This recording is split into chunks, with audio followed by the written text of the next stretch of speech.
So what's up, and welcome back to the channel. So today's video is just gonna give you the plans and the plan and dimension for this patio chair that we built. So it's just a pretty easy build.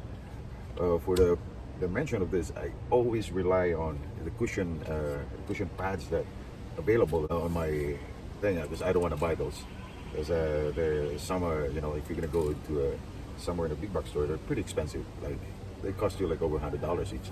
So whatever available I have, I have my previous outdoor patio chair that was, I bought it before I moved in this house. So I have the 24 by 24, which is pretty standard in every store that you could get, or every most of the patio chair.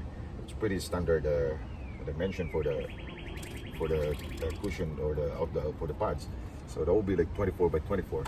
So I just go from there. So what I did in here, I have to determine the exact dimension of the pads. That's 24 by 24. So from this, in between this frame in here, so that will be 24. I have 24 in here, and the same thing all the way to the back. So that's 24, because that will be the dimension of the cushion. So to determine to build the frame, so that we have this, you can see this square frame in here. This is the first thing that we did. So I go 31 inches on that, right, from here all the way here, because I lean towards like 5 degrees on the back of the chair. So I lean a little bit 5 degrees, so that it will give you a little more comfort to sit. So I go 31 inches from here all the way here. Is the reason for that. The reason for that I made 31 inches, because I want this backrest aligned, perpendicularly aligned from this end over here, all the way here. Is the reason for that, so that you can sit this all the way to the wall. That would flash to the wall, this thing. So I just move this backrest in here, this backrest support. I move a little bit so that I will align this back in here, this frame in here, and all the way this backrest. So I just push a little bit to obtain this 24 inches from here all the way here. So that will be 31 inches in this thing in here. And for the height of this, like, you can play around, whatever you make comfortable to sit on it. It's just up to you. Like, if you want a little bit lower, you can lower your this frame in here. As you can see, this surface in here, so you can lower it. But what I did is, I don't want my knees to bend more when I sit on it without the cushion. So I went a little bit high. So a little bit higher, but this pretty. It's like a 9 3/4. So that will be a good height from the floor all the way to the this base in here for the pads. So that's a pretty affordable dimension for me. For the DIYers out there, whatever height or whatever dimension for the chair that you want, you can go ahead. Nobody's gonna stop you. It's your project, and at the end of the day, you're the one who gonna use it. But for me, every time I build for a client, I always rely on whatever they want. But for me, but for this project, since I just want to show you on how to easily build this one without any complicated joinery. So I just gone from there. For this idea, there's no complicated joinery. The only thing I miter here is for this here.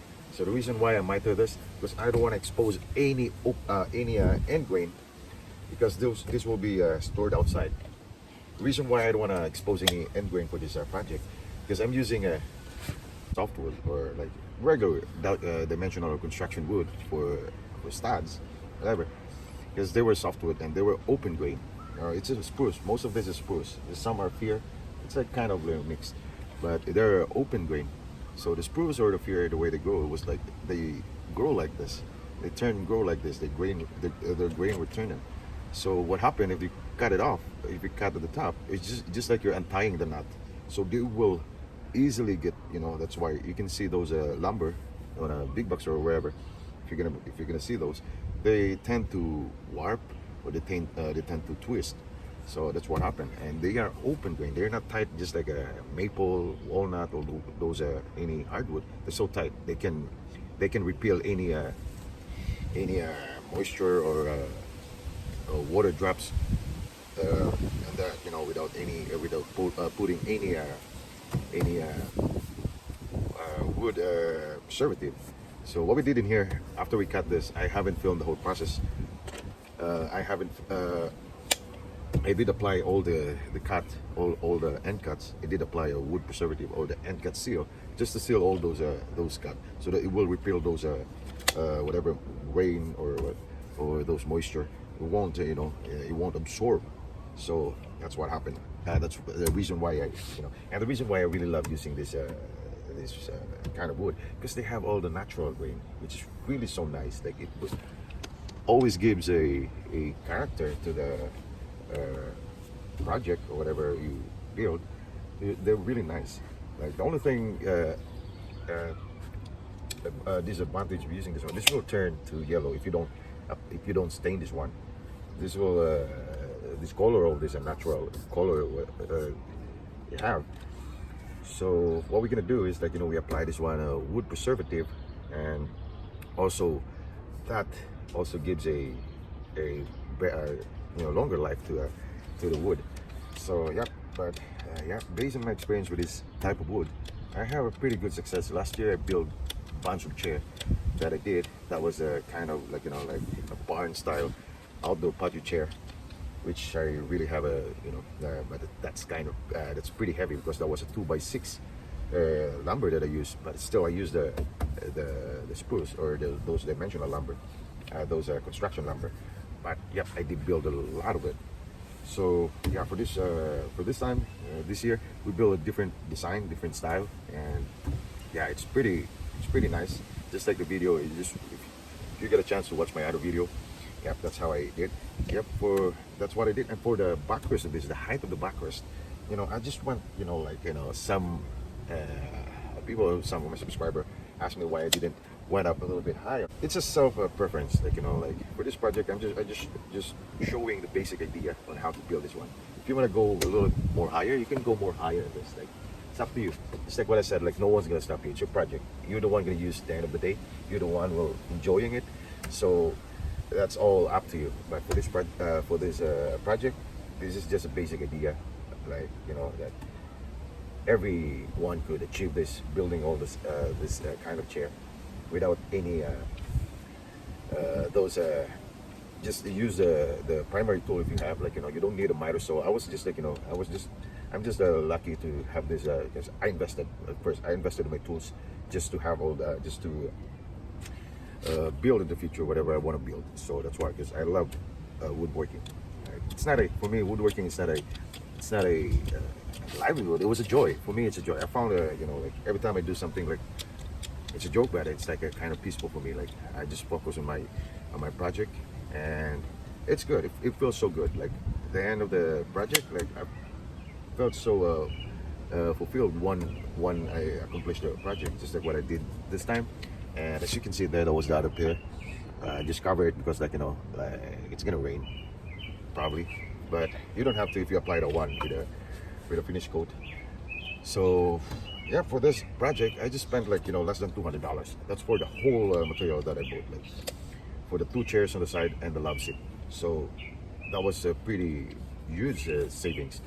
So for the DIYers out there, I really want to inspire you that you could do this one. You could, there's no, just like what I said, there's no complicated joinery. If you have those perseverance or those kind of talent to do that, you can go ahead and do it. Like, it's all up to you. Only thing I did in here, because it's all basic joinery or basic carpentry, I reinforce all the joints. Like, you can see it here. Like, I screw this one, but I always reinforce with the dowels, because over the years this will open up, like, but these dowels, we got dowels in here, got dowels in here, so that would give you a peace of mind. Like, I would say, like, 8-10 years that will not open up, granted. Like, I have my experience with this wood. So yeah, it's pretty good thing that you have to reinforce all your joinery with the dowels, whatever that you have. Like, you can do a dovetail, that kind of thing. That works much better than the dowel. So right, and that's all for today, and we're gonna sand this one up to 400 grit, and we're gonna stain it. Yep, for the woodworker, like they're very rare that real woodworker loves sanding. So I'm not gonna show you the whole process for the sanding, because I'm gonna sand this one from 150 all the way to 400, from 80 all the way to 400.